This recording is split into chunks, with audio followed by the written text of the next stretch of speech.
We still do 7 NUFC Matters show a week for free. But if you want to help support NUFC Matters, then there are a few ways of doing it. Hit the like button on each live broadcast and video. This helps the channel grow.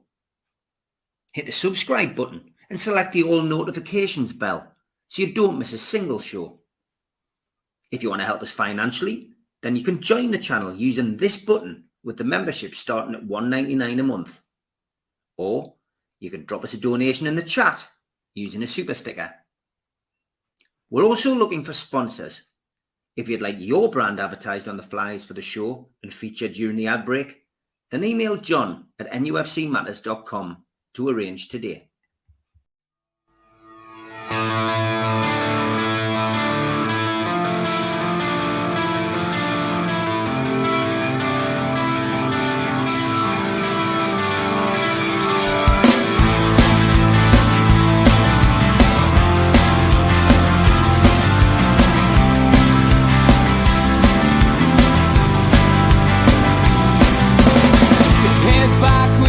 Attack. It feels like I've been talking to myself again, but it's the only way you're ever gonna learn. You look back and it's all in the past. I'm dwelling on the thoughts I cannot say to you. If I don't say the words, then maybe it's not true. Good afternoon, welcome to NUFC Matters with me, Steve Ray, talking the Toon with me and Sid. Rob will be joining us halfway through the show as usual. Good afternoon, Sid. How are you doing? Good to see you. Yes, good to see you too, mate. And if I just flick out, there we go. Look at that little backdrop. Songs from the Attic. So there you go, Songs from the Attic. That's Sid's YouTube show. Make sure you get onto that, subscribe to it. And if you're into your music, that's the place for you. So Newcastle 2, Bournemouth 2. 2 points dropped at home or a point gained, Sid? 2 dropped. It depends on which way you look at it, doesn't it? I thought we were lucky. I thought we were lucky to get a point. I know people saying people saying that they were a really good team. I thought it was just 2 poor teams, was my opinion. And I know Brian, who I met in the pub afterwards, one of the lads, is going, "Oh, you're watching a different game than me," like everybody does when you go into the pub afterwards, and we all have different opinions. But I just thought it was 2 poor teams.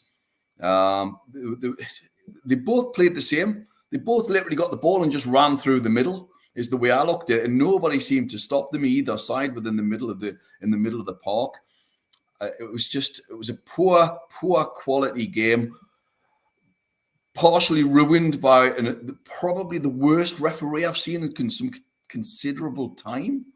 Mm-hmm. I mean, the last time I think I've seen a performance that bad was that referee who disallowed the penalty. Yeah, I remember that. Yeah, and that was probably the worst I've seen, and we've seen some absolute, I'll try not to swear, dross in terms of refereeing over the last year, but he was the next level. He was atrocious. He was. I mean, he should have booked a number of players within the first 10 minutes for really bad challenges. That would have really stopped the whole thing. There was some absolute shockers in the game. I mean, the challenge on Bruno could have been a red. Could have been a red on another day, straight down the back of the calf. It was a terrible challenge. I thought, was it the number 10? I can't remember now. He got away with some shocking challenges. And there was also a challenge that if it had been in rugby that had been sent off for a while, was the challenge on Gordon when they literally grabbed him by the neck and wrung him round. And the referee allowed the game to continue and then didn't come back and book the guy. I thought, oh, good refereeing, he's going to let the game play on, and then he didn't book him. It was just a real sign of weakness by the referee. So he spoiled potentially could have been a good game. I just thought it was very, very poor performances. I thought the defence was woeful. Again, I mentioned my point about Byrne last week, and I'm not jumping on Byrne here. I just said my view. I wouldn't have played him. He's being targeted. I'd give the lad a rest for a little bit, or play him at left centre half, because Botman's been atrocious. He's been absolutely abysmal. And all those claims that came out originally when saying, "Oh, Botman's really slow and this, that, and the other," and it's proven to be true. He's not quick. We need a quick centre half in the summer. We desperately need a quick centre half to go with Shaw or to go with Botman, whoever. But we need a quick centre half and we need a quick left back. We're being targeted massively. And Both are exposed due to the sheer, and I keep saying this, I've said this last 2 weeks now, the sheer lack of pace in the middle of the park. Everybody just flips it over the top, and there's a big, giant gap. The second goal, where Byrne was at fault, let's be honest, he should have closed the guy down or took him out. And also the person on the halfway line, and I keep saying this, we're too nice. I think I read the stats where I think, but please correct me if I'm wrong, Bournemouth had 23 fouls and we had 9. Yeah, I thought that explained an awful lot. You need to be a bit more ruthless. If someone's going to get past you, do what Man City do and just trip them up. It's pretty straightforward. It's going to stop things. Yes, you'll get a yellow card, but it'll also bring the player back and it'll prevent a goal. That goal. Do you think some of that's down to the fact that 2 of our players are walking the disciplinary tightrope, though, especially in midfield? I think it is, and I also think we're too nice. I think Joe Linton would have chopped him, hacked him down, with the old expression. He would have brought him down without a shadow of a doubt. So we need a bit of that in there. Miley's just a young kid. He's 17. He's not, when he fills out in a year or two, he's going to be a top player. But he hasn't got it on him. He tackled very well. And he had a really good game the other day, actually. But we need somebody with a bit of oomph in the middle of the park, and we don't have it. It's not Longstaff's game. It's not Longstaff's game. He runs around. I thought he had a very poor game as well. I'm not just yet to pull the team apart, by the way. I just thought there was a lot of poor performances. I thought Gordon was really good. I thought Miley was excellent. Probably his best game for Newcastle. Yeah. I still give it to Gordon. And again, there was much disagreement after the match when I give it to Gordon and everyone else give it to Miley. I thought Miley was very, very good. Bruno was all right. The keeper was at fault, arguably, for both goals. But Botman was at fault partially for the first one as well, because what was he doing passing back to him on a wet surface? I didn't quite understand that. And they wouldn't have done that to Pope because he can't kick for toffee, so they wouldn't have passed the ball back to him. But secondly, he's the biggest loss. He's a bigger loss even than Joe Linton at the minute because of the fact that he covers so much ground outside the box, and the team have much greater confidence in them and they push up further. Without him there, there's a real sense of panic, in my opinion. And I'm going to go as far as to say I think Dubravka's probably cost us about 8 points since he's been in. He's cost us a number of goals that I think Pope would have saved. And long term, do I think Pope's the answer? No. But I think he's an excellent goalkeeper. I think he's an excellent goalkeeper. Great shot stopper. Arguably, along with Given, the best shot stopper I've seen in my time at the club. But he commands his box much better. Terrible kicker. Terrible with his feet. But great with his arms in terms of throwing. So it's a bit of swings and roundabouts. Dubravka's pulled off 2 cracking saves. And then 2 howlers. He dived over the ball. He should have saved the second shot. And I know people saying, it was a great shot. Yeah, it was. Still should have saved it. That's the whole purpose of positioning yourself properly, If that was, I'm sure an opposition player would have said the same. They'd have been disappointed that went in. So, yeah, it was 2 points lost. Disappointing. 3 disappointing home games now. Yeah, I get where you're coming from. I mean, look, Dubravka for me had he had one of those games. He stopped 2 great opportunities in the first half. I felt Bournemouth were the best team in the first half. I felt Newcastle were the better team in the second. I thought a draw was a fair result. You felt we were lucky to get a point. I think a draw was a fair result. I think it'd be hard to struggle to argue against that. I think that's a fair point. I just thought it was 2 poor teams. Yeah, and I just think that the fact we played with no striker and, we played with a 3-man midfield that's been asked to play week in, week out. I genuinely felt, it was a hard-earned point. Yeah, against a team that hadn't won in 5 games, but a team that had also gone to Manchester United and won 3, won themselves, won on the road at Manchester United. They're not mugs. They've got a good centre forward as well who proved, that was the difference between the 2 teams. They had a centre forward, we didn't. And I think unfortunately, the work rate that the midfield's having to put in is catching up on them, and hence the fact that teams are finding it easy to maybe attack our our left back, and Dan Burn. I thought Burn had a decent enough game. I thought Miley, it's funny. I've heard some people say Miley had his worst game, and I've heard some people say Miley had his best game. I thought he was okay. I highlighted him as one of the better players. I thought Almiron put a good shift in. Technically didn't do a great deal right, but he grafted his backside off. I thought Gordon, ran the channels. His finishing let him down, but I thought he ran the channels, did the job that he. Yeah, I think he did the job he was supposed to do. I thought Dubravka probably had the best game. I thought he was unfortunate because the water the pitch at half time, and that's why he slipped. And it would have been interesting to see how that game would have gone if that goal hadn't gone in. How tight it would have been after that, because I think we could have probably watched a 0-0 draw there on Saturday. I think Solanke's goal changed the game. The slip changed the game. Newcastle got back into it. What did you make of the whole VAR farce? Well, it was interesting because we were all where we were all having a conversation. That's how awful VAR is. The fact that we're all able to have a huge conversation about it at the time tells you how I think it's absolute garbage. I would get rid of it tomorrow.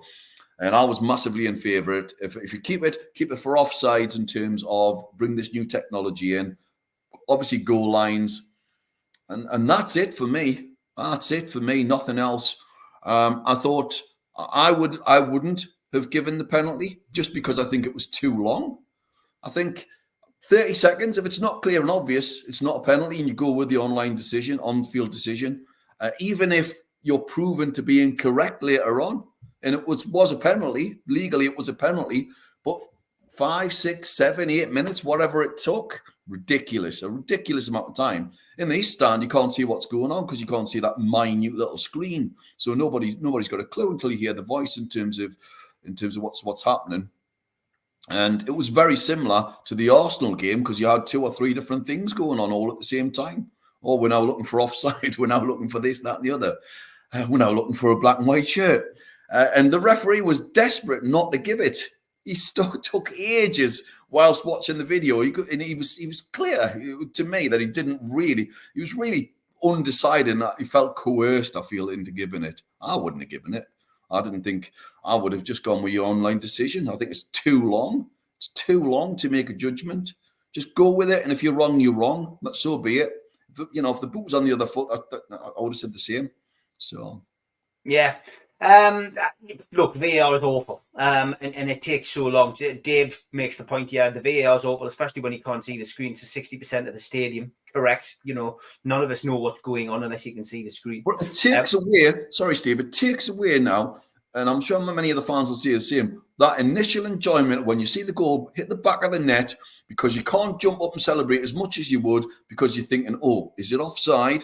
Did something happen? Has this happened? Will it be ruled off? And it takes the edge and the thrill of it all away from you a little bit. And that's what it kills football for me. Mm-hmm. David Knight says, we know how corrupt the Premier League without VAR would be even worse for us. And thank God we got the penalty, says Kev. We were huffing and puffing, but didn't look like scoring. I think the positive thing about that was as well that, we've got another player who can take a penalty. I was looking, thinking, is it going to be Kieran Trippier here? We know he can take penalties. But Callum Wilson and Isaac out. Gordon stepped up and, put it away in the corner. Yeah, he did a good job with it. Actually, decent penalty. That's fair enough. As long as it wasn't Bruno. We had chance of Bruno and we were going, please, no. That was the worst penalty I think I've ever seen. We are missing it. We are missing things. Gary says Tonali and Joe Linton would have provided the bite in midfield. Absolutely. And I think Joe Linton's the big miss for Dan Burn, and it's starting to become more and more apparent each game, isn't it? Absolutely.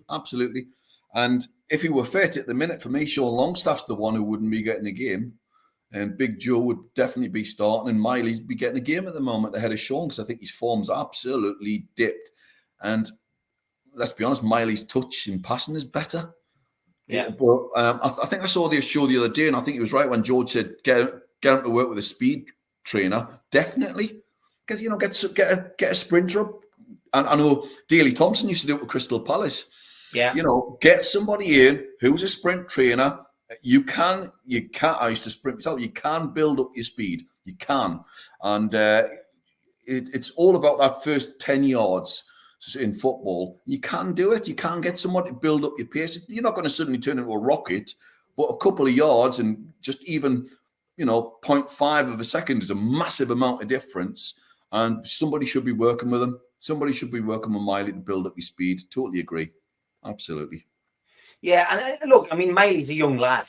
You know what I mean? He's a young lad who's come into the team, and he's had to come into the team, but he's took his opportunity, and he's going to have a bad day as well. I think that's what people need to realize. You know what I mean? I think he's never going to be able to maintain the same levels. And Eddie Howe would love to be able to protect him, but at the minute he just can't.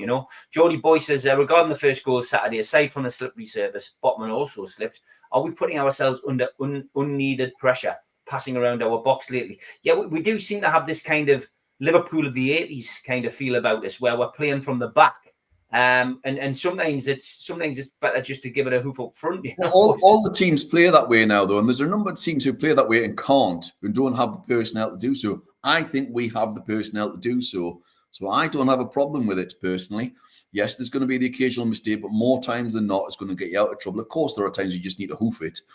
But we have the personnel, and we should be looking for the personnel to be ping it around and create space. And if you create space, you're going to get someone to bomb up the pitch and hopefully score. So I don't have a problem with that whatsoever. It's when you look at teams like Burnley trying to play from the back, and they haven't got the personnel, they haven't got the team to do it, they haven't got the players, and they get found out time and time again. I think we do. So, and we've played it now since Howe's been here. He's played that style. I have no problems with that at all. What I do have a problem with, though, is seeing Bruno trying to meg somebody in the box. I think that's stupid. I really do. Yes, great if you're 3 or 4-0 up, and he's very skillful and he's got all that street football thing. I remember watching Ginola do it against Neil Cox, and it was amazing.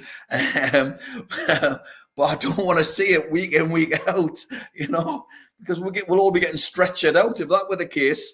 I don't want to see it. I just thought it was ridiculous. And sometimes he shows a lack of respect to some of the opposition by trying to do stupid little things on the edge of the box, in the penalty area. At times like that, pass it or lump it if you've got nobody else to go with.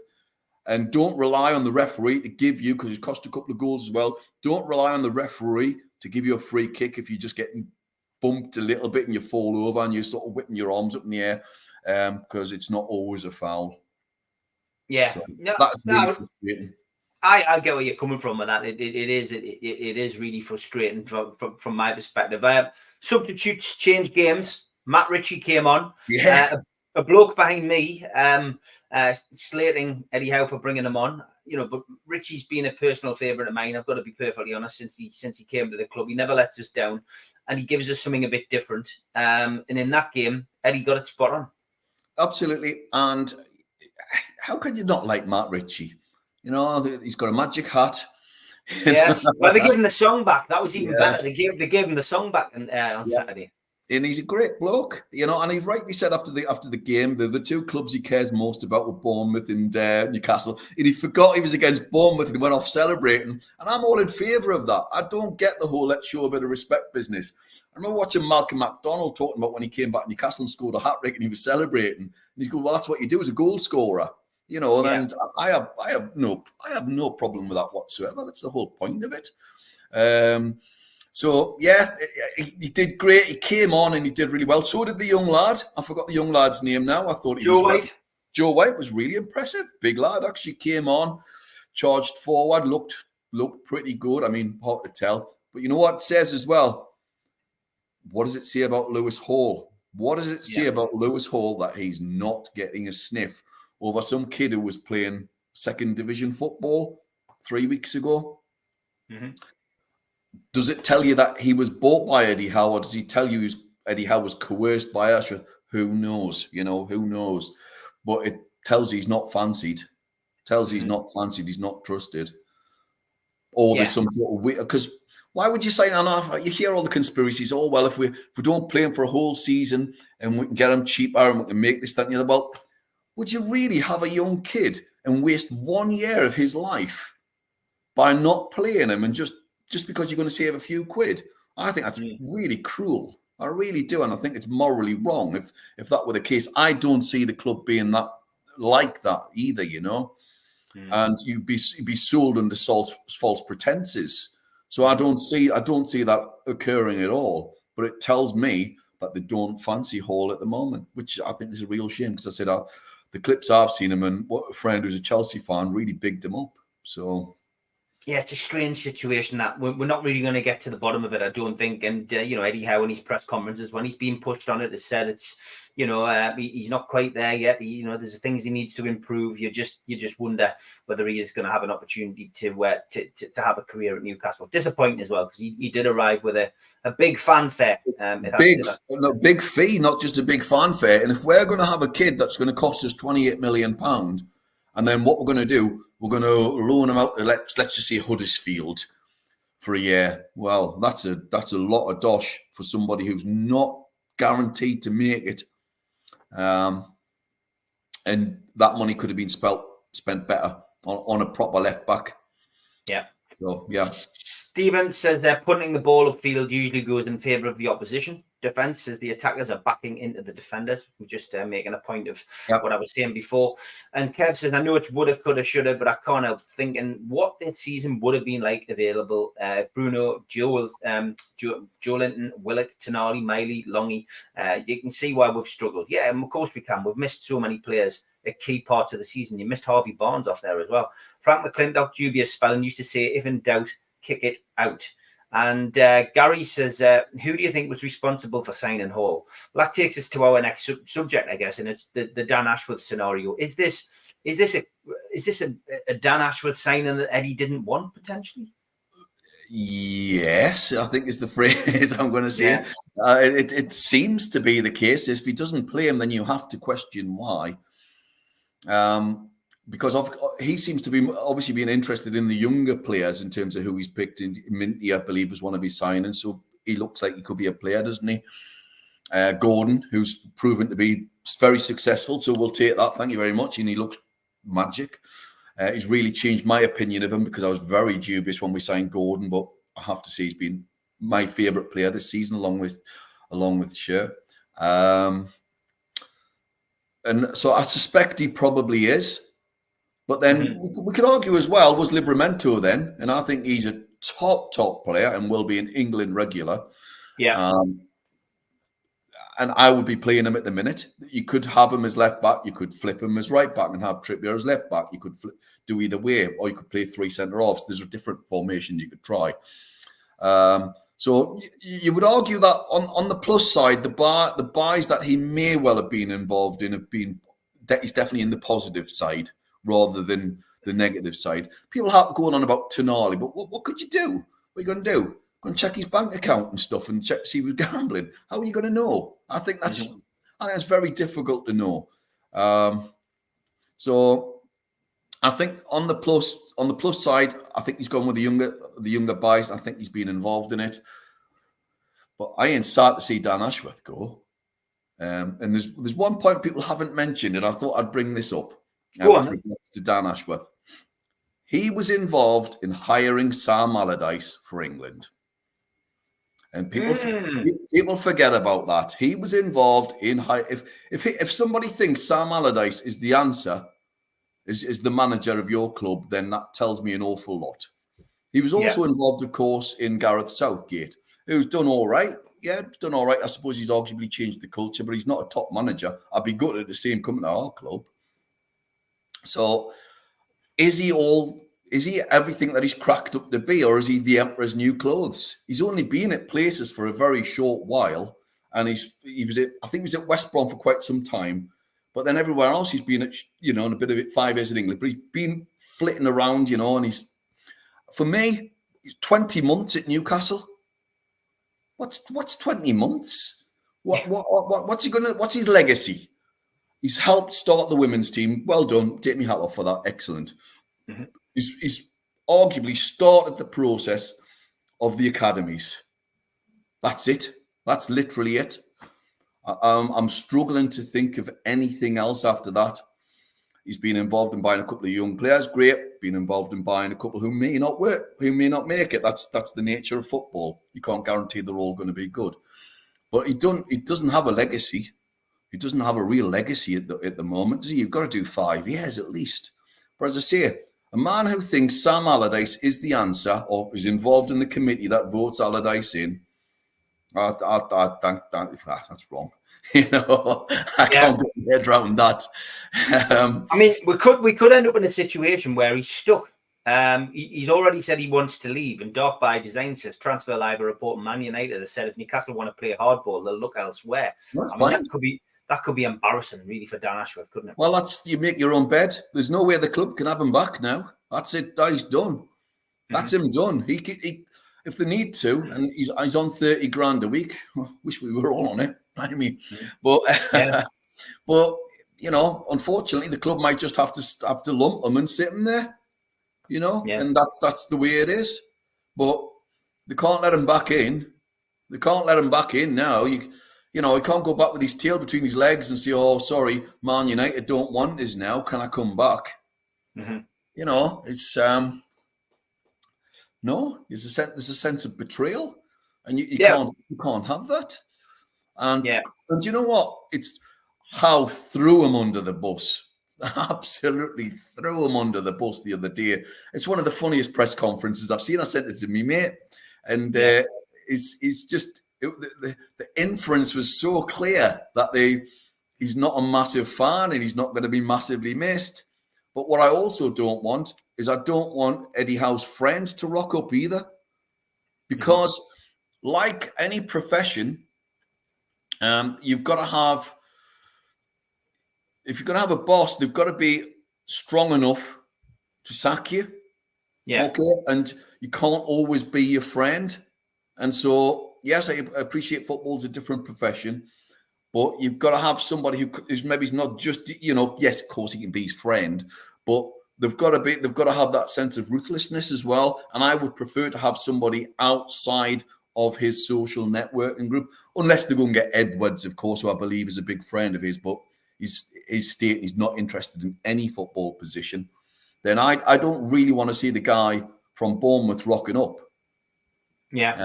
I'd like to see somebody else. There's a guy who I think was the Dortmund coach, looks really good. I know the guy at Brentford's a Newcastle fan, so that has a massive sway for me, I'm afraid, you know. So I think it's looking really exciting, and I'm really optimistic about it, because if you look at the buys that we got before Dan Ashworth came in, they've all worked. They've all worked. Yeah, Burns having a bit of a tough time at the moment, but he's been a massive success. He'd be a huge tick, wouldn't he? You know, and Bruno's been genuinely a world-class footballer. Isak right up there.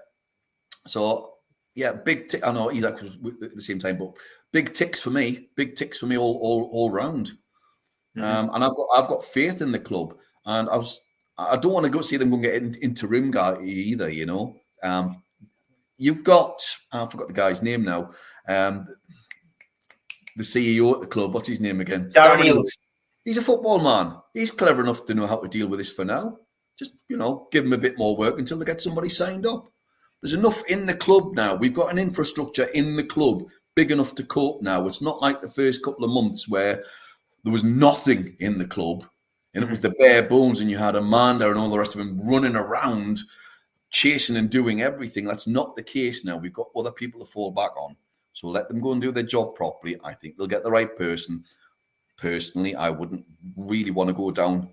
I wouldn't want to go down where I put all my eggs in one basket. Is the analogy I'm going to use. It's a good one, and it takes us into the ads. A big thanks to all our sponsors, Skips and Bins. Go to their website, skipsandbins.com. Email inquiries at skipsandbins.com or telephone 0800 25 45 25 3. Easy contract free and pay as you go waste collection. Thanks to Mr. Vicky's Sauces, handmade in Cumbria. Go to their website, mrvickies.co.uk. Email info@mrvickies.co.uk or telephone 01768 210 102. Thanks to United Group Travel. Go to their website, unitedgrouptravel.com. Email info@unitedgrouptravel.com or phone 01670 632 460 or mobile 0791 666 4174. They're a local company from Morpeth And there are no strangers on our tours, just friends you haven't met yet. Big thanks to Media Arts for all the help with the video side of things. And if you want to subscribe to the channel, hit the subscribe button under the video. Click the thumb up to like the video and click share to share to your social media. If you want to help the channel financially, you can pay a one-off £25 fee. You get a cup, a scarf, a pen and a membership card and entry into the NUFC Matters monthly draw. Email john@nufcmatters.com for more details. Or if you've got a smartphone, scan the QR code now and it takes you straight to the membership pack. We also support the food bank on this channel. Go to nufcfansfoodbank.co.uk and you'll find the matchday bucket. You can make a donation virtually today.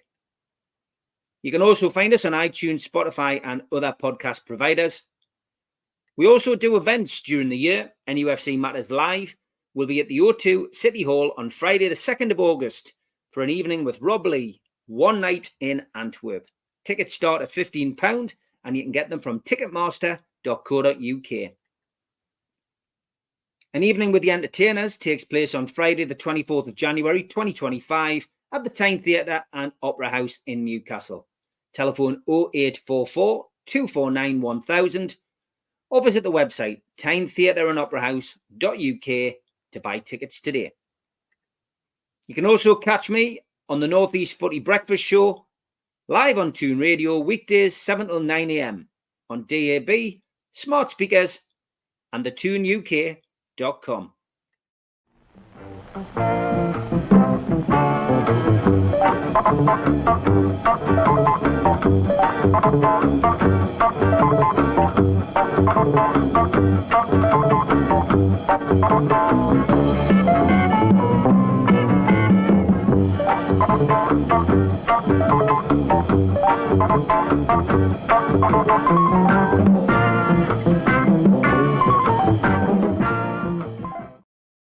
And it's that time of the show where we welcome Rob from Give Up the Ghost UK. How are you, Rob? Hey, Steve, how you said? Are you okay? I'm very well. Good, mate. Good to see you. Good to see you, mate. And is it this album you're doing? That's the one. Yeah, yeah. It's like all time. That's timeless classics on there, you know. Ernie, yeah, you did send us that one, but it's not that. It's not that you're doing a day. No. First, before I go, thank you for everybody waiting to watch my review weekly. And I'd like to just give a wee shout out to my best friend James and Alison. James was in hospital yesterday. He's back home, so speedy recovery. And Sid, there's a clue on my best friend's wife's name, Alison. You gave me inspiration for this a couple of weeks ago. It's, of course, Declan Patrick McManus, Elvis Costello, and the attractions. So we're going to go with Armed Forces album. Again, Sid, I was listening to you discussing him and sort of, made me listen to the album again, which I haven't done for a long, long time. It's produced by Nick Lowe. People will know him, the song in the 70s, and Cruel to Be Kind.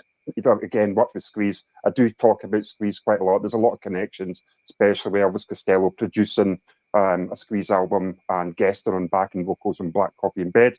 Pete Thomas, Steve Nyes also played with Squeeze as well. So this is 1979.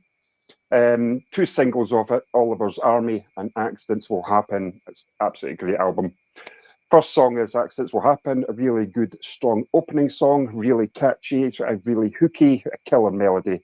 Absolutely brilliant production on this one. Great song, 10 out of 10 for that song. Track number 2, Senior Service. I think this is the catchiest song on the album. It sort of gets stuck in my head every time we listen to it. I think it's about the brand of cigarettes, or how bad it is for your health, or possibly about the Royal Navy. I'm not too sure. He's a brilliant songwriter, a lyricist. Then you've got Oliver's Army. This song is one of my other favourite bands called New Model Army. Obviously, you had Oliver Cromwell's army was called the New Model Army. Closest the UK ever came to a revolution. So yeah, it's great. It's about using young men in conflict. I love the key changes on this by Steve Naive. Brilliant key changes. This song peaked at number 2, all-time classic song. That's absolutely brilliant. Reminds me of school, sort of heading into high school. Then you've got Big Boys. This is a start-stop song. It opens up once his drumming starts. It's okay. It's not the best song on the album for me. Don't really like it. I'm not too keen on it. You've got Green Shirt. This is more of a pulsating, quiet guitar opening. It's a really nice texture and guitar on this one. Lovely organ playing by Steve Naive. It's a nice catchy song again. Brilliant melodies. The melodies in this album are outstanding. You've got Party Girl. Can't stop thinking about you too when I was writing this one down for my notes. I think this is quite a weak song for me. It's slow, but it does build up nicely at the chorus. It's a nice enough structure to the song. I mean, I do like the arrangements on it though. It's okay. You've got Goon Squad. To me, this brings the album back to life. I find this like start the B-side of albums. It seems to dip quite a lot. I don't understand that. Again, brings the album back to life for me. It's like a strong wall of sound, sort of dramatic, sort of bit of a James Bond feel to it, I suppose. There's a lot going on with the song. I really like it. It's a good song. You've got Busybody. Is an average song. Good chorus, so I wish I had more punch, more meat about the bone about this one. It's quirky enough. Again, Elvis with his tongue-in-cheek lyrics, you know, high praise for that. Then you've got Sunday's Best, another weak song for me. This actually it's a strange one. It's got like a Victorian carnival feel to it. And this song got banned in America for sounding too British. Unbelievable. So what did they do with the Beatles in the States, you know? Then you've got Mood for Modern. It sort of picks up again. It's a good pace to this bouncy song. It's given me a 1979 ska special sort of feel to it. A very catchy chorus. Top song. It's one of my favourites on the album. Then you've got Chemistry Class. This is, I think it was an underrated song. There's a lot of songs that I think, you know, would be bigger chart singles, sort of put out there a bit more. Brilliant arrangement again. Great production, lyrics. This is based on Elvis while he was touring the States. Playing universities back then and witnessing a lot of self-indulgences. So you've got the final song, Two Little Hitlers. It's a good cheeky pop song, controversial title. It's about a failed relationship. Nice mid-tempo pace. It's dark, good fun lyrics, typically of Elvis tongue-in-cheek sense of humour. So that's my review, and I'm going to give this a 9 out of 10. I really, really liked listening to it. That was a really, really good album. Great stuff, mate. Great stuff. You sent us a picture there as well. This is Yeah. your...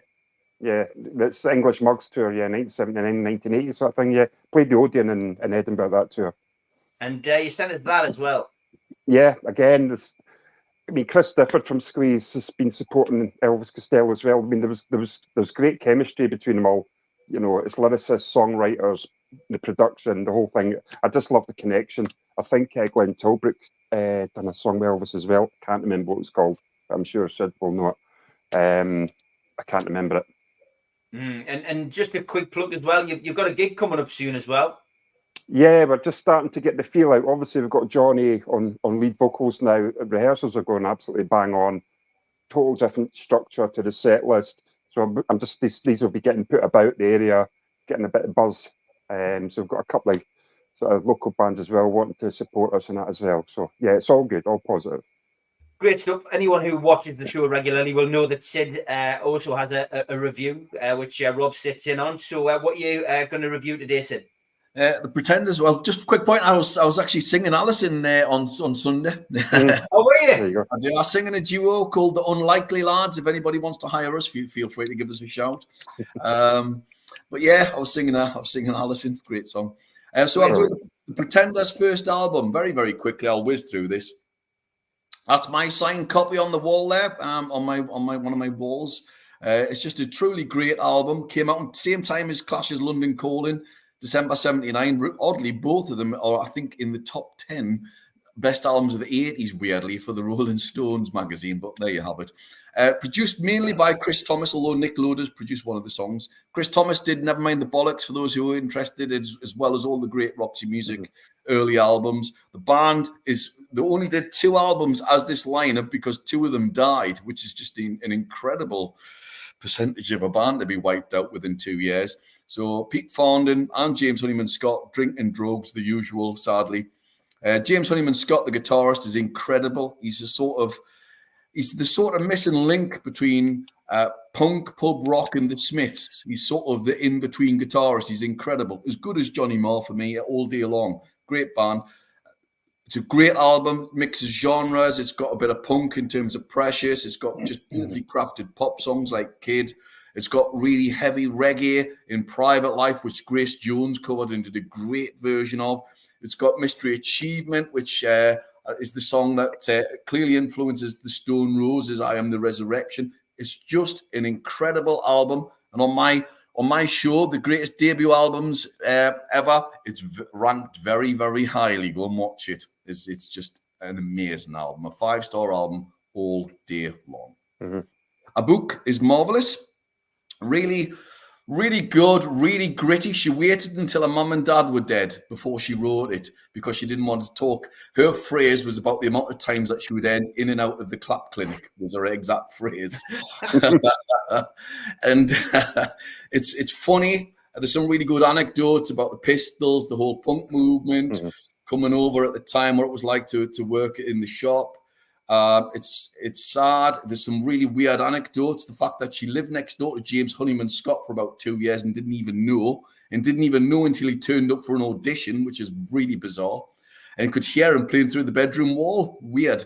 And then really horrendous anecdotes about being raped by a gang of bikers. So it's a really gritty book, brilliantly. If you again go for the audio book, because she does the audio book, it's fabulous, absolutely top notch. There we go. 2 great recommendations, Yeah.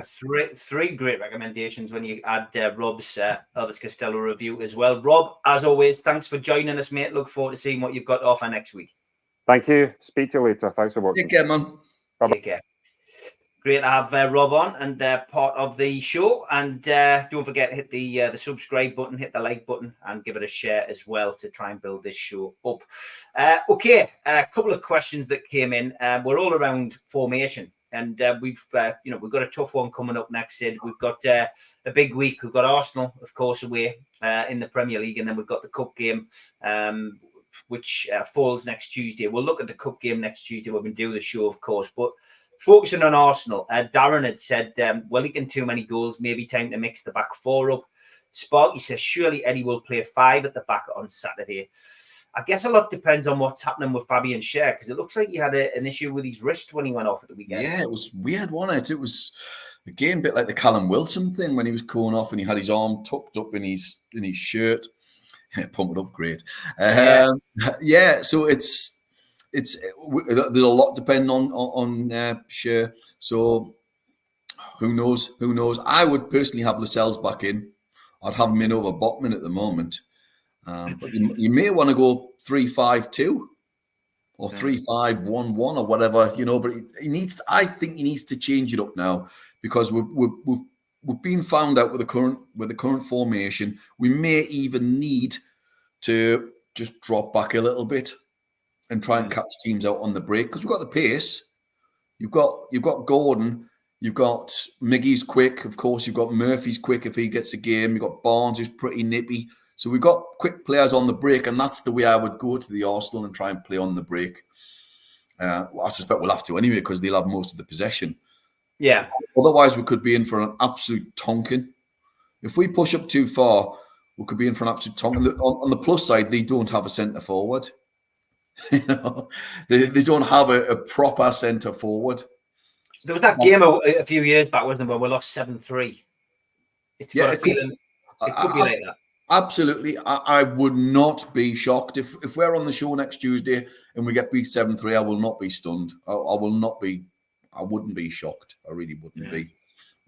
Equally, I wouldn't be shocked if there's a dodgy VAR decision and Newcastle have won 1-0, Sid. Oh, I'd love it last minute. It would be great, wouldn't it? It would be fantastic. We'd never hear the last of it. They've just finished complaining about the last one. So. They've just stopped. They've just literally stopped the moaning, and it's interesting. I was talking to somebody recently who's an Arsenal fan, and he was coming up with, we're unsure, we're not there. They're quite insecure about playing us, which is unusual. I was quite taken aback by it, because I think they've won 5-0 and 4-0. Or something, or 6-0, 5-0, whatever it is. 5-0, yeah. Yeah, so they're clearly on a streak, and yet they're a little bit worried. I'm not sure they've got anything to worry about. I think we'll see one of the players back on the bench. I think we'll see Willock this weekend. Yeah, I think Isak and Willock are both in contention. They were very close at the weekend. What do you lads think if they're playing the back 3 with Tino Trips as wing backs for Arsenal game? Do you think that's too negative, Sid? No, absolutely. I'm in favour of that. To be honest, I think Lascelles is quicker than the two centre halves we've got. He may not look it, but I think he is. He commands the box quite well. He's actually improved an awful lot. And then the other two lads. I don't think we could go back to what John's suggesting here. He says, for me, Eddie's still got plenty of credit in the bank, but is he too set in his ways? Should he consider 4-4-2? We haven't got two strikers. It's too lightweight in the middle at the moment, or am I wrong? I would be very, very surprised if he went for 4-4-2. I could see him going for wing backs. You could, yeah, definitely. Or as you say, the 1-1 thing, where you've got. I mean, for me, and I keep saying this, I think Miggy's a 10. I don't think he's a winger. I think he's a floater in and out player. That said, I'm still not sure convinced about him anyway. But I think if you do play him, for me, he's a man who plays off the front man, and just let him do what he wants to do. Really, let him roam around. I think that's his position. But you could argue the same about Gordon if you wanted, but he's doing great on the wing. I think he scored 10 goals now, which I think somebody needs to praise him for as well, because that's the target at the beginning of the season for a winger. If you get 10 goals, you had a cracking season. He's still got a number of games left, so he could be up to 15 by the end of the season. What a season! Yeah, hell of a season. Definitely come of age. And I always liked him at Everton. I hated playing against him. So I could see the potential in him as a fan. I'm glad that Eddie's got a hold of him and he's developed him so much. Yeah, and Barnes, of course, is a goal scorer. Even if he does have dips in games, he's a goal scorer. Formation-wise, though, I think we have to change it. Otherwise, I think we will get absolutely tonked. I really do see that, because they'll just run down the middle of the park. Everybody's just running through, and I keep saying it.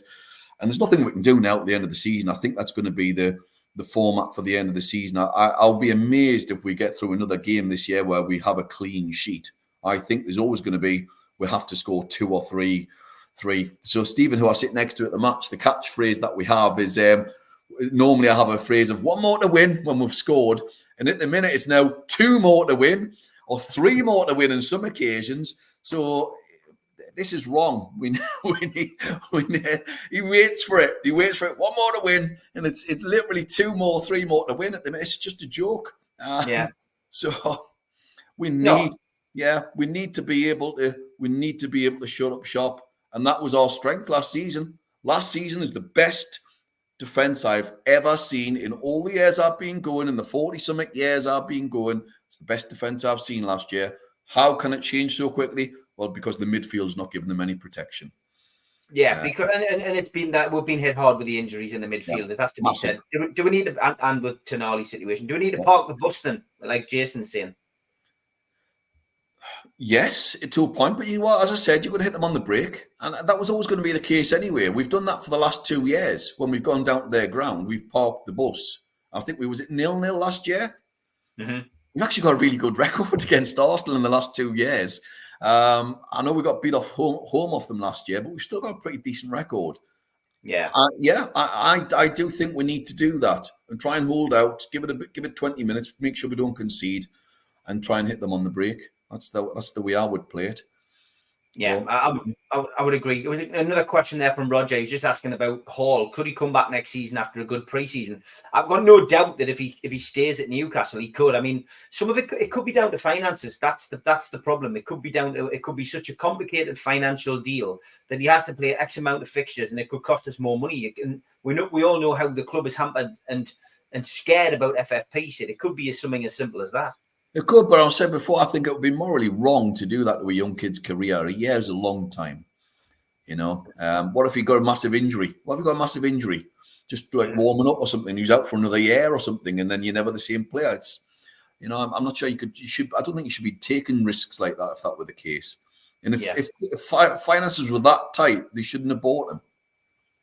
Too early to bring Isak back, says Tom. I mean, he is made of fiberglass. Which is more important to you, Sid?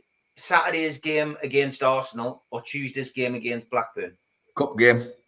Yeah. Cup game. Win the cup. That's it for me. Try and win the cup. Because, and I've said this before, I would take 17th and win the cup. And we'd still be in Europe.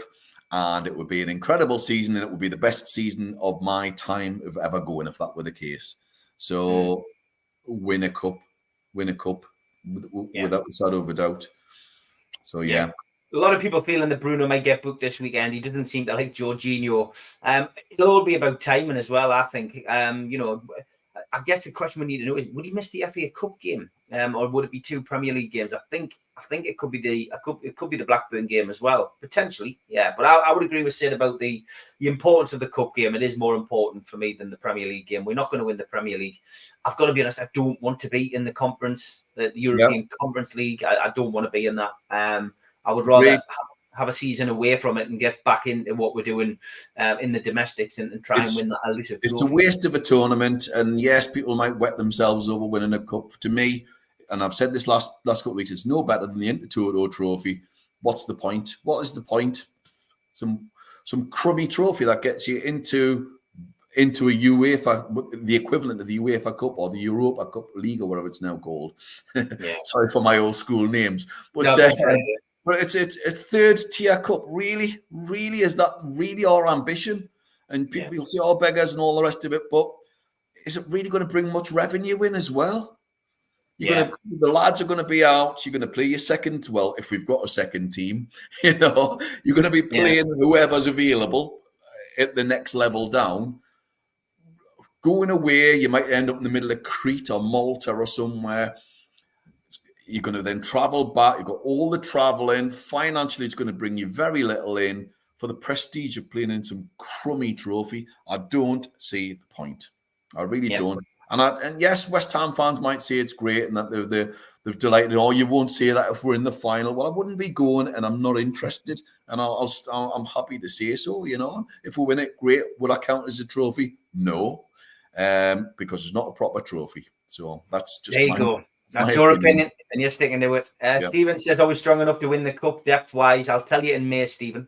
Gary, can I just add to that? Look at Wigan. Can you see if Wigan was strong enough to win the league? They got relegated and won the cup. So, you don't have to have a team that's strong in depth. You just have to have a bit of luck. Newcastle have had absolutely zero luck this year. Absolutely nothing. We must be due to get a 4-leaf clover. Yeah, definitely. Gary makes a good point. He says, I don't want Isak or Willock anywhere near the pitch unless they're fully fit. Don't want Isak breaking down with Wilson missing the rest of the season, which is a good point. And Willock as well, I didn't realise, sorry, Steve, I didn't realise Willock had done his Achilles. I didn't realise that was the case. Yeah, well, he'd done his hamstring, and then when he was making a recovery and he was so close to a return, he did his Achilles. Now, remember, when Shearer did his Achilles, I think it was at Chelsea or wherever it was in the pre-season, he was never the same player. He was never the same player again. Hopefully, procedures have moved on since then and all the rest of it. And Willock's still a young kid, a young lad. But he's done really well to come back so quickly. Shearer was out for the full year, of just about, if I remember rightly. Yeah. Came back and saved us from getting relegated, if I recall properly. But yeah. Jason, you're right. He says, I don't think Mitch will have enough pips on his dice for the score with the Arsenal game. Jorginho playing for Italy when he's Brazilian rubs them all up the wrong way, says Northumberland Geordie. A music question for Sid. What's his take on Elvis Presley from a musical point of view? Oh, he's great. Who doesn't love the King? And can I just say, if you get the chance, folks, his films are not great, but King Creole is a fantastic film. Good story, great songs. So go and watch that. Love a bit of Elvis. Blue Rhythm Boy, rather not risk the injuries, playing Europa Conference League. I think we're all the same on that boat on this channel. Jason says Bruno will be very frustrated against Arsenal. He'll hardly touch the ball. Rest him for the cup game. Yeah, it'll be interested. And a laughing emoji from Stephen when he says, look. Quick one which came up last night before we finished the show today was the goalkeeping situation. A lot of people saying, Dubravka's made a lot of mistakes. He's conceded a lot of goals. Should we give Karius an opportunity to play and maybe give him a run out against Arsenal on Saturday? What would your thoughts be on that? It's took so long, I guess, for the back four to adjust to not having Nick Pope there. That's been half the issue for me. Drop him. It was as simple as that for me. Drop him. It's not been good enough. One of the guys earlier on mentioned De Gea. Yeah, that's right. It was James Dean. You're correct. I would have definitely. I would drop him. Can Karius be any worse? He was all right in the gut. Fine. It's hard to tell. But they should have got one of the fellas down at the bottom had mentioned De Gea. We should have got him when they had the chance. he could not have been any worse, and he's a great shot stopper. I think it's a lost opportunity. As I've said before, I think we've lost at least 8 points with De Gea. Great shot stopper. Doesn't come off his line. He seems to be super glued to it. He's like one of those little Subbuteo goalkeepers where you move him along, you know. But that's it. Not good enough, I'm afraid. You've got to be brutal about it. If you have ambitions to be one of the top teams in the world, he isn't good enough. Great stuff, Sid, as always. Look forward to having you on the show next Tuesday when we'll be looking back at Arsenal and looking ahead to the big cup game on Tuesday night. But we're going to play out with the Long Sand Streets and Pavements. Take care, mate. Have a good week. Take care, folks. Thank you. Look after yourself. His status was, trying to be somebody, do you know what I mean? Not trying to kill somebody, kill somebody, kill somebody, kill somebody, kill somebody, kill somebody, kill somebody, kill somebody, kill somebody.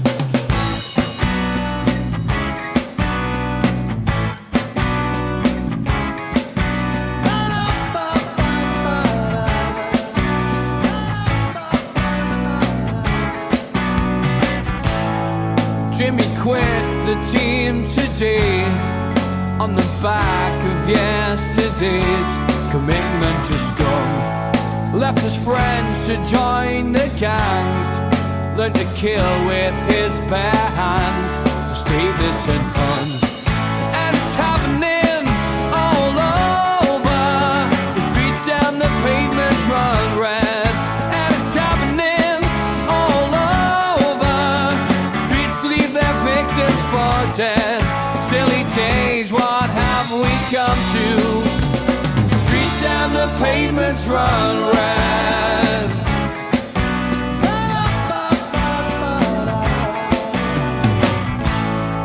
You can read it in the Sun, what these books and films have done.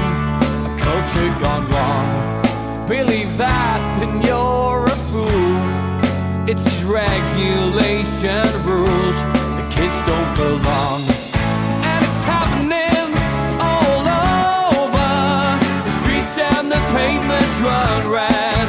And it's happening all over the streets, leave their victims for dead. Silly days, what have we come to? The streets and the pavements run red.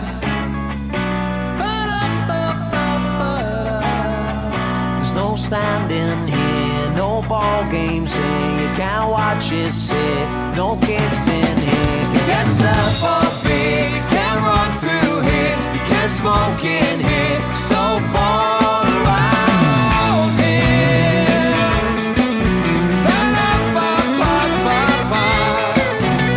So they go out, smoke it top, get your swig of Amsterdam. What else do they have? And they laugh and they cry.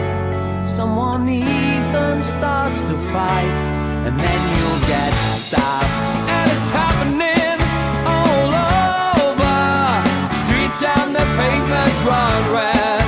And it's happening all over the streets, leave their victims for dead. Silly days, what have we come to? And the pavements run red.